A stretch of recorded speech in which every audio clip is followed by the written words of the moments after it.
You are lying in bed, thumb moving, before you've even decided to unlock the phone. A friend's photo fills the screen. A beach, a new job announcement, a body that looks like it belongs to someone who has never once felt like you feel right now. Something in your chest tightens, quick and specific, like a hand closing around a small stone. You tell yourself it is nothing, just idle scrolling, just mild envy passing through on its way to somewhere else. But the real answer is far stranger than simple envy. Your brain did not evolve to scroll past the curated highlights of strangers. It evolved to track, second by second, your exact position inside a small group of people who controlled whether you ate, mated, and survived the season. 100,000 years ago, a hunter walks back into camp carrying half a gazelle. The meat will not be divided equally. The best cuts go to the ones withstanding, the ones whose alliances run deep, whose reputation for skill or generosity or ferocity has been quietly tallied by everyone watching. You watch too, from the edge of the fire, doing the arithmetic without ever deciding to. Who eats first tonight, and where exactly do you rank? Leon Festinger, a social psychologist working in the 1950s, gave this instinct its first formal name. His social comparison theory proposed that people have an inbuilt drive to evaluate their own abilities and opinions, and that when no objective yardstick exists, they use other people as the ruler instead. Festinger found this drive was strongest and most automatic when someone was uncertain about their own standing, which is exactly the condition a smartphone feed manufactures nonstop. You do not choose to compare yourself to the person on your screen. The comparison happens first, and the choosing comes later, if it comes at all. Festinger also noted that people prefer to compare themselves against similar others, not distant strangers, because a similar peer offered a meaningful gauge of one's own standing. Your ancestors compared themselves to people in the same camp, hunting the same terrain, facing the same dangers. The feed does not know the difference, and neither at first does your rank tracker. Michael Marmot, a British epidemiologist, spent decades running the Whitehall studies, tracking thousands of civil servants across the ranks of the British government. He found something that should not have been possible under a simple stress model. Workers lower in the office hierarchy died earlier and got sicker more often than their bosses, even after controlling for smoking, diet, and access to healthcare. Rank itself, not workload, not wealth, was quietly reshaping bodies through elevated stress hormones.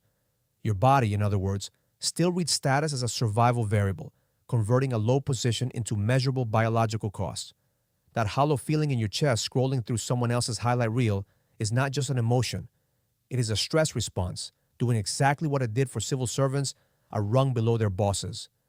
Frans de Waal, a primatologist who spent his career observing chimpanzee colonies, documented just how much cognitive labor goes into tracking rank among our closest relatives.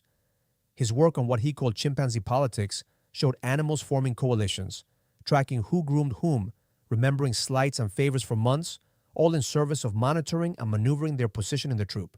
This was not idle behavior. Rank determined access to food and mates directly. De Waal also observed that rank instability, not just low rank, produced the most stress and vigilance in a colony.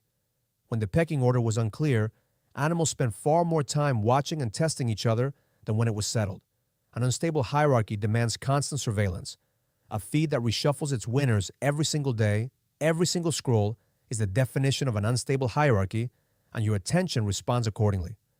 Thomas Musweiler, a psychologist who has spent years studying how comparisons form, found that social comparisons happen largely automatically and unconsciously, triggered the instant a relevant other person enters awareness before any deliberate judgment kicks in.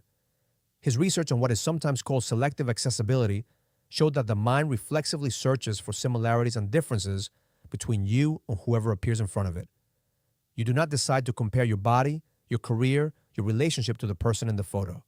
Your mind has already run the comparison before the image finishes loading.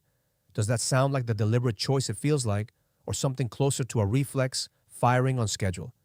Sonia Lubomirsky, a researcher who has studied happiness and social comparison extensively, found that upward comparisons, looking at people who appear better off, reliably lower mood and self-evaluation, even when the comparison target is a stranger with no real bearing on the viewer's life. The mind cannot fully distinguish between a rival in your actual tribe of 150 people and a stranger performing success for an audience of millions. It registers the gap and reacts as though your real standing has slipped. Crucially, these online comparisons run in only one direction. In an ancestral camp, you could also watch someone else struggle, fail, or age, which recalibrated the hierarchy in your favor as often as against you.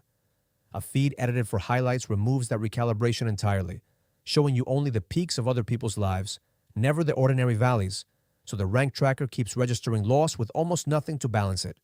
Here's the twist. Ancient rank tracking evolved to monitor a tribe of perhaps 150 people you actually knew, whose opinions of you had real consequences for your dinner and your safety.